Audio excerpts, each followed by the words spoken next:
নমস্কার বন্ধুরা, নলেজ কাল্টিভেটারে স্বাগত। আমি সুদীপ ঘোষ শুরু করছে যে ক্লাস যেখানে হয় কারেন্ট অ্যাফেয়ার্সের আলোচনা। আজকে একটি গুরুত্বপূর্ণ বিষয় নিয়ে আলোচনা করব। আমরা সোশ্যাল মিডিয়াতে দেখতে পাচ্ছি যে এসপ্ল্যানেড শিয়ালদা সেক্টর 5 মেট্রো প্রজেক্টের উদ্বোধন হতে চলেছে, সেই খবরই কিন্তু ছড়িয়ে পড়েছে। আজকের আমাদের ভিডিওর টপিক হলো এসপ্ল্যানেড শিয়ালদা মেট্রো প্রজেক্টের উদ্বোধন।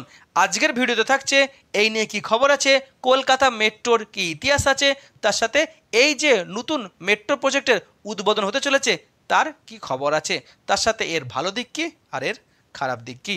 ভিডিও শুরু করার আগে এটি একটি শিক্ষামূলক ভিডিও।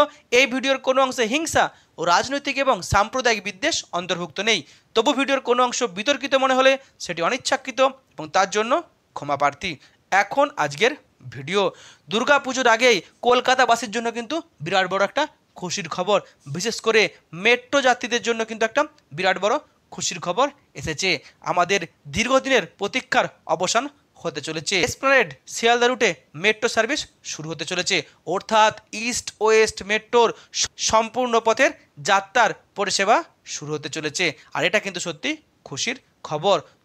তবে শুধু এই একটি মেট্রো প্রজেক্ট নয়, একাধিক মেট্রো প্রজেক্ট কিন্তু উদ্বোধন হতে চলেছে আগামী কয়েকদিনের মধ্যেই। এখন সেই নিয়ে আমরা দেখে নেব। তার আগে দেখব কলকাতা মেট্রোর কি ইতিহাস আছে, কারণ কলকাতা মেট্রো আমাদের খুব গর্বের একটি বিষয়। কলকাতা মেট্রো হলো ভারতবর্ষের প্রথম মেট্রো প্রজেক্ট, যেটা আমরা একটা সময় বলতাম পাতাল রেল। আর এই কলকাতা মেট্রো রেলকে বলা হয় কলকাতার লাইফ লাইন। ইংল্যান্ডের লন্ডনের এই মেট্রো প্রজেক্ট প্রথম শুরু হয়, সেটাকে অনুকরণ করে কলকাতার মাটির নিচে এই মেট্রো রেল তৈরির প্রপোজাল দিয়েছিল ব্রিটিশরা 1919-20 সালে, কিন্তু সেই সময় আর সেটা সম্ভব হয়নি।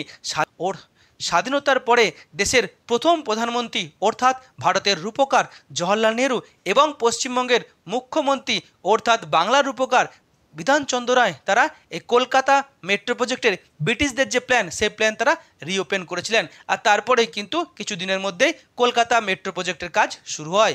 1984 সালে ভারতবর্ষের প্রধানমন্ত্রী অর্থাৎ ভারতবর্ষের প্রথম মহিলা প্রধানমন্ত্রী বা সবথেকে সাহসী প্রধানমন্ত্রী ইন্দিরা গান্ধী কলকাতা মেট্রো রেলের উদ্বোধন করে, যা হলো ভারতবর্ষের প্রথম metro project. Kolkata metro project প্রথমে শুরু হয়েছিল এসপ্ল্যানেড থেকে ভবানীপুর পর্যন্ত। কলকাতা মেট্রো প্রজেক্ট কিন্তু পুরোপুরি কেন্দ্র সরকারের একটি সম্পদ।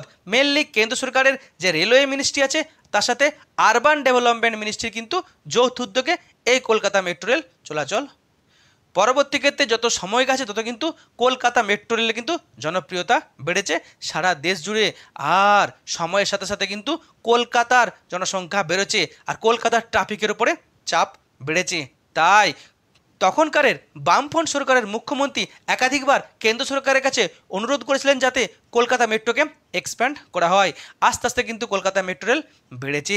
পরবর্তী ক্ষেত্রে সেই দাবিকেই মেনে নিয়ে প্রধানমন্ত্রী মনমোহন সিংয়ের সময় এবং রেলমন্ত্রী মমতা বন্দ্যোপাধ্যায়ের হাত ধরে 2010 সালে কলকাতা মেট্রোকে বাড়ানোর জন্য একাধিক মেট্রো প্রজেক্টের শুভারম্ভ করা হয়। সে গ্রিন লাইন অর্থাৎ ইস্ট ওয়েস্ট মেট্রো, অন্যদিকে ইয়েলো লাইন, আবার অরেঞ্জ লাইন। তবে সেই সময় কিন্তু কলকাতা মেট্রো দমদম থেকে নিউ গড়িয়া বা কবি সুভাষ পর্যন্ত পরিষেবা দেওয়া অলরেডি শুরু করেছিল। তার পরবর্তী ক্ষেত্রে কিন্তু অন্যান্য প্রজেক্টগুলি কিন্তু কাজ শুরু হয়। কয়েক বছর আগে দেশের প্রধানমন্ত্রী নরেন্দ্র মোদী এই যে সমস্ত প্রজেক্টগুলো হচ্ছে তার কিন্তু আংশিক পরিষেবা তিনি শুরু করেছিলেন। তাদের মধ্যে সবথেকে গুরুত্বপূর্ণ হচ্ছে ইস্ট ওয়েস্ট মেট্রো অর্থাৎ গ্রিন লাইন, হাওড়া ময়দান থেকে সেক্টর 5, এরও কিন্তু আংশিক পরিষেবা শুরু হয়েছিল প্রধানমন্ত্রী নরেন্দ্র মোদীর হাত ধরে। একটা হচ্ছে হাওড়া ময়দান থেকে গঙ্গার নিচে দিয়ে এসপ্ল্যানেড, আর উল্টো দিকে শিয়ালদা থেকে সেক্টর 5। অন্যদিকে অরেঞ্জ লাইনেরও কিন্তু আংশিক পরিষেবা শুরু হয় নিউ গড়িয়া থেকে রবি মোড় অর্থাৎ হেমন্ত মুখোপাধ্যায় পর্যন্ত। যদিও কয়েক বছর আগে Dum Dum new Garia metro project তারও কিন্তু পরিষেবা বেড়েছে দক্ষিণেশ্বর পর্যন্ত। এখন এই ইস্ট ওয়েস্ট মেট্রোর তারই কিন্তু সম্পূর্ণ পথের যাত্রা শুরু হতে চলেছে, সেই নিয়ে কিন্তু খবর প্রকাশিত হয়েছে। সেই খবরটা আমরা এখন দেখে নেব। এই যে খবর প্রকাশিত হয়েছে তা কিন্তু সোশ্যাল মিডিয়ায় ভাইরাল হয়েছে, এমনকি সংবাদ মাধ্যমে এই খবর কিন্তু প্রকাশিত হয়েছে। যদিও এই নিয়ে রেলওয়ে মন্ত্রক বা মেট্রো রেল কর্তৃপক্ষ কোনো অফিসিয়াল নোটিফিকেশান জারি করেনি। খুব সম্ভবত 2-1 দিনের মধ্যে তারা কিন্তু অফিসিয়াল নোটিফিকেশান জারি করবে। মেনলি কলকাতার মেট্রো রেল কর্তৃপক্ষ তাদের কর্মীদেরকে এই মেট্রো পরিষেবা উদ্বোধনী যে অনুষ্ঠান, সেই অনুষ্ঠানে উপস্থিত থাকার জন্য পুলিশ ভেরিফিকেশনের জন্য একাধিক নির্দেশ দিয়েছে। আবার আরও একটি কিন্তু চিঠি আমরা দেখেছি যেটা ভাইরাল হয়েছে। মেনলি কেন্দ্রের রেল মন্ত্রক অর্থাৎ রেলমন্ত্রী অশ্বিনী বৈষ্ণবের যে মন্ত্রক, সেই মন্ত্রক থেকে কেন্দ্রীয় মন্ত্রী সুকান্ত মজুমদারের কাছে একটা চিঠি পাঠানো হয়েছে। সেখানে বলা হয়েছে সেই সুকান্ত মজুমদারকে উপস্থিত থাকার জন্য। তারপরে কিন্তু খবরটি এক প্রকারের অঘোষিত কনফার্মেশন হয়েছে, যেখানে বলা হয়েছে আগামী 22শে আগস্ট রাজ্যে আসতে চলেছেন দেশের প্রধানমন্ত্রী নরেন্দ্র মোদী। আর নরেন্দ্র মোদীর হাত ধরে একাধিক প্রজেক্টের কিন্তু উদ্বোধন হবে। তার মধ্যে অন্যতম হলো এই ইস্ট ওয়েস্ট মেট্রো, অর্থাৎ হাওড়া ময়দান থেকে সেক্টর 5 তার সম্পূর্ণ যাত্রাপথের পরিষেবা শুরু হবে, অর্থাৎ এসপ্ল্যানেড থেকে শিয়ালদা স্টেশন পর্যন্ত মেট্রো পরিষেবা সংযুক্ত হতে চলেছে। শুধু তাই নয়, আরও একাধিক প্রজেক্টের কিন্তু উদ্বোধন করা হবে। যেটা গুরুত্বপূর্ণ হচ্ছে নোয়াপাড়া থেকে বারাসাত মেট্রো প্রজেক্টের নোয়াপাড়া থেকে বিমানবন্দর বা জয়হিন্দ মেট্রো স্টেশন পর্যন্ত মেট্রো পরিষেবা শুরু হবে, যা হলো ইয়েলো লাইন। অন্যদিকে অরেঞ্জ লাইনের হেমন্ত মুখোপাধ্যায় অর্থাৎ রবি মোড় থেকে বেলেঘাটা পর্যন্ত মেট্রো পরিষেবা শুরু হতে চলেছে, যা নিউ গড়িয়া বিমানবন্দর মেট্রো প্রজেক্টের অন্তর্গত। আর এই যে আগামী 22শে আগস্ট এই যে অনুষ্ঠান হতে চলেছে, এই অনুষ্ঠানটি কিন্তু অনুষ্ঠিত হবে যশোর রোড মেট্রো স্টেশনে। যশোর রোড মেট্রো স্টেশন কিন্তু এই নোয়াপাড়া থেকে বিমানবন্দর মেট্রো লাইনের একটি গুরুত্বপূর্ণ মেট্রো স্টেশন। অর্থাৎ আমরা বুঝতে পারলাম এক প্রকারের কনফার্মেশন, পুজোর আগেই প্রধানমন্ত্রী নরেন্দ্র মোদীর হাত ধরেই কিন্তু ইস্ট ওয়েস্ট মেট্রো প্রজেক্ট সহ যে নোয়াপাড়া থেকে বিমানবন্দর মেট্রো প্রজেক্টের শুভ উদ্বোধন হতে চলেছে। এখন এর ফলে কি অ্যাডভান্টেজ হবে? মেনলি অনেকগুলি কিন্তু অ্যাডভান্টেজ। আমাদের দীর্ঘদিনের কিন্তু প্রতীক্ষা ছিল এই ইস্ট ওয়েস্ট মেট্রো অর্থাৎ গ্রিন লাইন মেট্রো লাইনের গ্রিন লাইন মেট্রো প্রজেক্টের সম্পূর্ণ পথের মেট্রো পরিষেবা কবে শুভ উদ্বোধন হবে, সেই নিয়ে কিন্তু আমরা বারবার প্রহর গুনছিলাম। আর সেটা কিন্তু হতে চলেছে সরাসরি একটা ট্রেনে আমরা হাওড়া ময়দান অর্থাৎ হাওড়া স্টেশন থেকে সরাসরি শিয়ালদা হয়ে সেক্টর 5-এ পৌঁছে যাব, যেটা কিন্তু বিরাট বড় একটা খুশির খবর। এখানে কিন্তু প্রচুর মানুষ এখানে বেনিফিটেড হবে। অন্যদিকে আমরা জানি এই যে সল্টলেকে কিন্তু প্রচুর কোম্পানি আছে এবং এটা হচ্ছে আইটি সেক্টরের হাব। এখানে প্রতিদিন প্রচুর মানুষ কিন্তু কাজের সূত্রে আসেন। আর যেহেতু হাওড়া স্টেশন থেকে সরাসরি একটা মেট্রোতেই এই সেক্টর 5 পর্যন্ত পৌঁছে যাওয়া যাবে, তার ফলে গঙ্গার পশ্চিম পাড়ে অর্থাৎ হুগলি, হাওড়া, মেদিনীপুর, বর্ধমান, বাঁকুড়া থেকে যে প্রতিদিন প্রচুর মানুষ ট্রেনে করে হাওড়া স্টেশন আসে, তারা কিন্তু ডাইরেক্ট হাওড়া স্টেশন থেকে ট্রেন ধরে পৌঁছে যাবেন এই শিয়ালদা হয়ে সেক্টর 5-এ। তাদের জন্য কিন্তু খুবই খুশির একটা খবর। অন্যদিকে হাওড়ার পশ্চিম পাড়ে সে হুগলি, বর্ধমান, বাঁকুড়া কিংবা এই যে হাওড়া, তাদের মানুষ সে সমস্ত অঞ্চলের লোকেরা যারা সরাসরি সল্টলেকে যেতে চান, তাদেরকে কী করতে হয়, বালি স্টেশনে এসে তাদেরকে নতুন করে বালিহল থেকে ট্রেন ধরে বিধাননগর রোড স্টেশনে নামতে হয়। সেখান থেকে অটো কিংবা বাস ধরে যেতে হয় এই সল্টলেকে। এখন আমরা জানি বিধাননগর স্টেশন অর্থাৎ উল্টোডাঙ্গা স্টেশন থেকে যে অটো পরিষেবা সল্টলেক যায়, তাদের কিন্তু চার্জ অনেক বেশি, প্রায় 35 টাকার মতো, যা কিন্তু মধ্যবিত্ত মানুষের একটা বিরাট বড় ক্ষতি হয়। অন্যদিকে বিধাননগর স্টেশন থেকে সল্টলেক বাস পরিষেবা কিন্তু খুব কষ্টকর, প্রচুর ভিড় হয় অফিস টাইমে। সেই সমস্যার কিন্তু সমাধান হতে চলেছে। আর এক্সট্রা চার্জও লাগবে অফিস টাইমে, গরমে ঠেসাঠেসি ভিড় হবে না। একটা মেট্রোতেই কিন্তু হাওড়া থেকে বা শিয়ালদা থেকে ডাইরেক্ট পৌঁছা যাবে সল্টলেক সেক্টর 5-এ।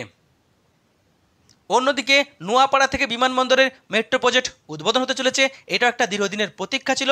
এর ফলে এই এয়ারপোর্ট কিংবা বিরাটি এই অঞ্চলের মানুষ কিন্তু সহজেই পৌঁছে যাবে দমদম, অন্যদিকে দক্ষিণেশ্বর, এসপ্ল্যানেড কিংবা নিউ গড়িয়া পর্যন্ত। তাদের জন্য কিন্তু খুবই খুশির খবর। আরও একটা খুশির ব্যাপার আছে। এই যে এয়ারপোর্ট মেট্রো স্টেশন, এটা কিন্তু জয়হিন্দ মেট্রো স্টেশন, এটা কিন্তু সবথেকে বড় একটা মেট্রো স্টেশন। আগামী দিনে এখান থেকে কিন্তু নিউ গড়িয়া আর বিমানবন্দরে মেট্রো ছাড়বে। আর এই অঞ্চলে এয়ারপোর্টে যে সমস্ত মানুষ প্লেন ধরে বিদেশে বা অন্য রাজ্যে যান, তারাও কিন্তু সহজে কলকাতার পার্শ্ববর্তী অঞ্চল থেকে এখানে পৌঁছে যাবে। এমনকি আগামী দিনে কিন্তু এই লাইনটা সংযুক্ত হবে মধ্যমগ্রাম বারাসাতের সাথে। অন্যদিকে অরেঞ্জ লাইনেও কিন্তু সম্প্রসারণ হতে চলেছে। এতদিন কবি সুভাষ থেকে হেমন্ত মুখোপাধ্যায় অর্থাৎ রবি মোড় পর্যন্ত মেট্রো চলতো, এখন সেটা কিন্তু বাড়তে চলেছে এই বেলেঘাটা পর্যন্ত।